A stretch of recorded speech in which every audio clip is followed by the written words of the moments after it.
21 દિવસનું diet plan આપ્યું, જેમાં 16 કલાકનું નિર્જરા હતું અને ત્યારબાદ ગ્રીન જ્યુસ લેવાનું હતું. અને ગ્રીન જ્યુસ લીધા બાદ 1 કલાક પછી સલાડ, ફ્રૂટ, કાંઈ પણ કાચું લેવાનું. એમ 21 દિવસ મને કાચું જ, ઓનલી કાચું જ ખાવાનું હતું.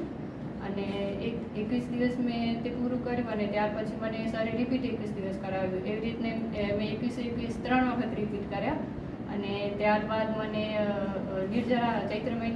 ચૈત્ર મહિના નવરાત્રિ આવી એટલે મને નિર્જરાનું કહ્યું. તો નિર્જરામાં મેં પહેલાં 2 દિવસ મને થોડીક તકલીફ રહી, કારણ કે સરે મને પહેલેથી જ બધું જાણકારી આપી દીધી હતી કે શરૂઆતમાં તને આ થશે એટલે ગભરાવાનું નથી.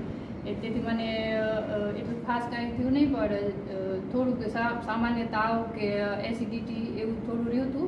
અને ત્યાર પછી તો મને એકદમ નોર્મલ, મને કાંઈ નથી લાગ્યું.